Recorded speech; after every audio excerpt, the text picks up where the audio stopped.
नमस्कार दोस्तों, मैं अभिसार शर्मा। स्वागत है आपका मेरे इस नए YouTube चैनल अभिसार एक्सप्रेस पर। दोस्तों, नया चैनल है तो सब्सक्राइब जरूर करें। चलिए शुरू करते हैं आज की वीडियो। दोस्तों, क्या आपने वो खबर नहीं देखी जो इस देश की सोई हुई उम्मीद को जगा गई? वो खबर जिसे सुनकर सत्ता की पेशानी पर पसीना आ गया और जस्टिस की कुर्सी से एक ऐसी गूंज उठी जिसने मोदी सरकार की नींव हिला दी। जिस वक्त आपने ये लाइन सुनी होगी, शायद आपकी आंखें नम हुई होंगी और दिल के किसी कोने में एक सवाल गूंजा होगा, क्या अब भी उम्मीद बाकी है? और जब देश की सबसे बड़ी अदालत सत्ता को उसके ही बनाए जाल में घेर ले तो समझ लीजिए इतिहास पलट रहा है। क्योंकि आज हम जिस खबर को आपके सामने रखने जा रहे हैं वो कोई आम कोई मामूली एफआईआर नहीं है। ये एक इनकलाब है कानून के नाम पर। ये वो दस्तक है जो कह रही है अब डरने की बारी तुम्हारी है सरकार। तो तैयार हो जाइए उस पूरे सच से मिलने के लिए जिसे छुपाया गया, दबाया गया और जिसे अब अदालत ने बेनकाब कर दिया है। एक ऐसा घोटाला जिसे सुनकर अगर आपके रोंगटे खड़े ना हो तो समझ लीजिए आप भी इस सिस्टम के शिकार हो चुके हैं। तो चलिए दोस्तों, आज की इस वीडियो में आपको उस खबर का हर वो पहलू दिखाते हैं जो चैनलों ने काट दिया, सरकार ने छुपा लिया और जनता अब जानना चाहती है कि आखिर यह घोटाला हुआ कैसे और कौन है असली गुनहगार। और हां, वीडियो को लाइक और सब्सक्राइब जरूर करें। आज का नाम है जस्टिस B.R. गवई। जी हां, वही जस्टिस गवई जिन्होंने कानून की किताबों को धूल से उठाकर सत्ता के माथे पर रख दिया। खबर यह है कि सुप्रीम कोर्ट ने सरकार के पीछे सीबीआई लगा दी है। सीबीआई यानी वही संस्था जो अक्सर सत्ता की मर्जी से चलती है, लेकिन आज अदालत की डगर पर है। और जैसे ही यह खबर बाहर आई, सत्ता गलियारों में सन्नाटा छा गया। कहीं कोई माइक नहीं, कहीं कोई जश नहीं, सिर्फ एक खामोशी जो कुछ कहती भी है और बहुत कुछ छुपाती भी है। याद कीजिए, हमने कितने ही जज देखे हैं, लेकिन जब बात सरकार के खिलाफ एक्शन की आती है तो हर किसी को जज लोया याद आ जाते हैं। डर, संशय, चुप्पी अदालतों में गूंजती, ये तीन चीजें हमें बताए बिना बहुत कुछ बता जाती हैं। लेकिन गवई साहब ने कुछ और ही किया। वह डरते नहीं है कि कटघरे में कौन खड़ा है। वह देखते हैं क्या वह सच में दोषी है, और दोषी दिखे तो बिना किसी लाग लपेट के कानून का पाठ पढ़ा देते हैं। ये वही गवाही साहब हैं जिन्हें लोग कहते हैं बाबा साहेब अंबेडकर के सच्चे अनुयायी, और आज उन्होंने अपने फैसले से उस बात को सच साबित कर दिया है। कोई नारेबाजी नहीं, कोई भाषण नहीं, बस एक आदेश, और वह आदेश सत्ता की कुर्सियों को हिला गया है। अब आप पूछेंगे सबूत क्या है, तो जी हां, खबर सामने है, दस्तावेज भी मौजूद हैं। बस देखना यह है कि इस फैसले का पालन कितना होता है और सत्ता की दीवारों में यह दरार कितनी गहरी जाती है। क्योंकि इतिहास लिखा जा रहा है और पन्ना पलटने का वक्त आ गया है। नव भारत टाइम्स में आज एक खबर छपी है, और यह खबर बाकी खबरों की तरह नहीं है। यह खबर बताती है कि अदालतें जब जागती हैं तो सरकारें सहम जाती हैं। सुप्रीम कोर्ट के आदेश पर सीबीआई की बड़ी कार्रवाई हुई है। जी हां, कोई छोटी मोटी रेड नहीं, पूरे 47 ठिकानों पर एक साथ छापेमारी, और यही नहीं 22 एफआईआर भी दर्ज हुई है। अब यह सिर्फ आंकड़े नहीं है दोस्तों, यह उस व्यवस्था के चेहरे पर पड़े तमाचे हैं जो आंखें मूंद कर कहती थी सब चंगा सी, लेकिन सब चंगा नहीं था। दिल्ली एनसीआर के बिल्डरों और वित्तीय संस्थानों ने मिलकर एक ऐसा खेल खेला जिसमें हजारों होम बायर्स को ठगा गया। यानी कि वो लोग जो जिंदगी की कमाई लगाकर एक घर का सपना देख रहे थे, उन्हें चुपचाप लूटा जा रहा था, और यह सब कुछ हो रहा था सरकार की नाक के नीचे और शायद सरकार की ही मर्जी से। लेकिन जब जस्टिस B.R. गवाई को इस खेल की भनक लगी, उन्होंने वह किया जो हर न्यायप्रिय नागरिक उम्मीद करता है। सीबीआई को तुरंत आदेश दे दिया गया और फिर शुरू हुई वह कार्रवाई जिसने सरकार की नींद उड़ा डी, सबवेंशन स्कीम घोटाला नाम जितना क्लीन लगता है काम उतना ही गंदा निकला। करोड़ों का घोटाला, जनता के साथ विश्वासघात और सब कुछ एक साजिश की तरह चलता रहा जब तक अदालत नहीं बोली। अब अदालत बोली है, आदेश हुआ है, जाइए रेड मारिए, जाइए गिरफ्तारी कीजिए और किसी को मत देखिए कि वो कौन है, किस कुर्सी पर बैठा है।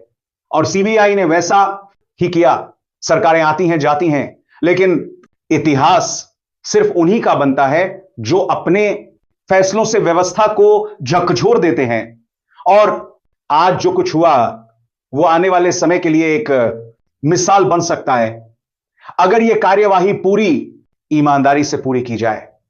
क्योंकि सवाल अभी बाकी है, क्या यह रेड और एफआईआर वाकई आरोपियों तक पहुंचेगी या फिर एक बार फिर सब ठीक है कि पर्दे ताने जाएंगे?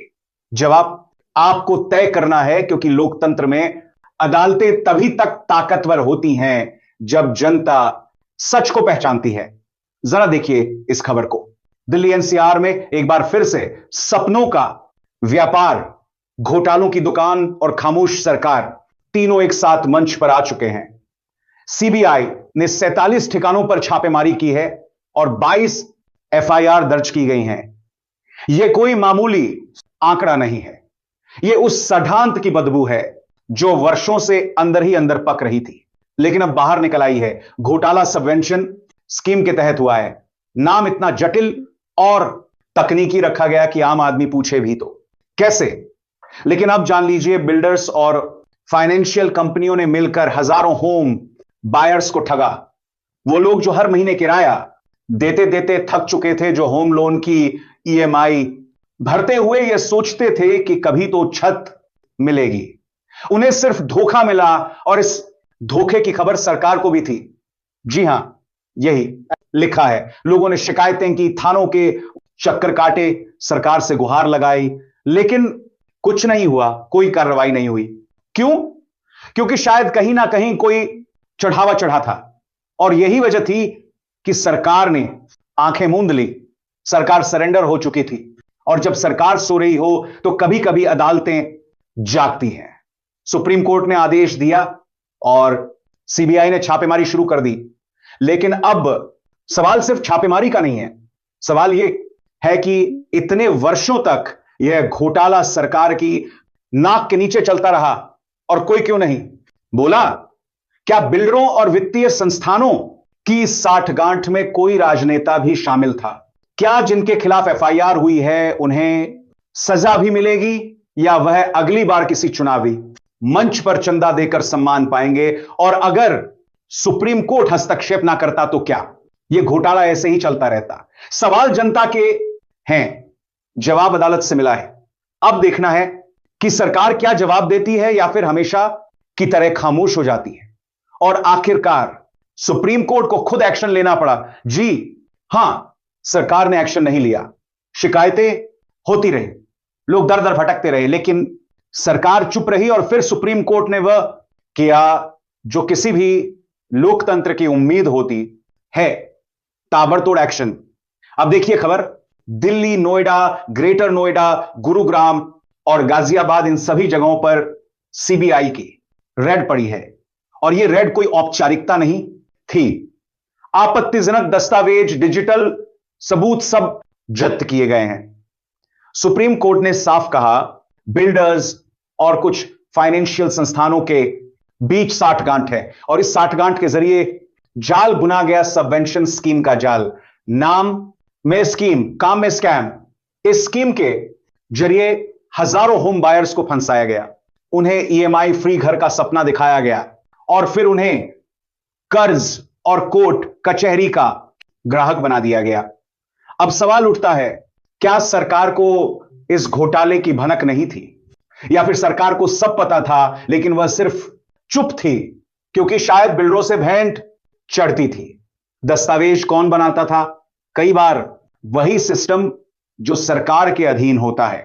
खबर में लिखा है, यह पूरी स्कीम 2014 के आसपास शुरू हुई थी।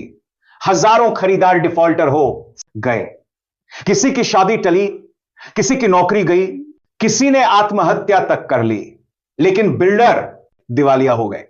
अब सुनिए खबर क्या कहती है। गौतम बुद्ध नगर और एनसीआर की 40 परियोजनाओं में हजारों खरीदार फंसे हुए हैं, और नोएडा में जो स्पोर्ट्स सिटी घोटाला हुआ है उसकी भी सीबीआई जांच कर रही है। नाम दिया गया सबवेंशन स्कीम, यानी एक और स्कीम, एक और सपना, एक और धोखा। बिल्डर, बैंक अधिकारी, फाइनेंस कंपनियां सबने मिलकर ऐसा जाल बुना जिसमें घर नहीं मिला, सिर्फ फंसे हुए लोग मिले। और सबसे बड़ा सवाल यही है, क्या यह घोटाला सरकार की जानकारी के बिना हो सकता था? जब इतने वर्षों तक शिकायतें आती रही फिर भी सरकार चुप क्यों रही? या फिर सरकार खुद इस खेल की शह दे रही थी? और जब बात बेहद ज्यादा बढ़ गई तब सुप्रीम कोर्ट को सीबीआई भेजनी पड़ी। दोस्तों, अब यह सिर्फ एक घोटाले की कहानी नहीं है, यह पूरे सिस्टम की पोल खोलने वाली रिपोर्ट है।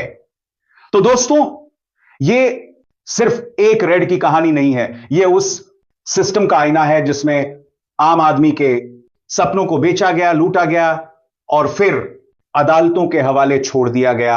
आज जब सुप्रीम कोर्ट ने आवाज उठाई तो हमें यह नहीं भूलना चाहिए कि यह आवाज हमारे लिए उठी है, उन हजारों परिवारों के लिए जो सालों से किराए की जिंदगी जी रहे थे, ईएमआई की गुलामी में जकड़े हुए थे।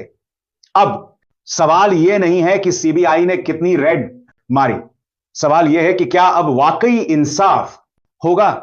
क्या वो बिल्डर, वो नेता, वो अफसर जेल जाएंगे जो इस घोटाले के असली मास्टरमाइंड थे, या फिर यह भी एक स्कैम बनकर अगली हेडलाइन में दब जाएगा? दोस्तों, यह मौका है जगने का, बोलने का, सवाल करने का, क्योंकि अगर अब भी आप चुप रहे तो अगला शिकार आप हो सकते हैं। याद रखिए, लोकतंत्र अदालतों से नहीं, जनता की आंखों से जिंदा रहता है। वीडियो को शेयर कीजिए, आवाज उठाइए और पूछिए, मोदी सरकार अब तुम क्या जवाब दोगे?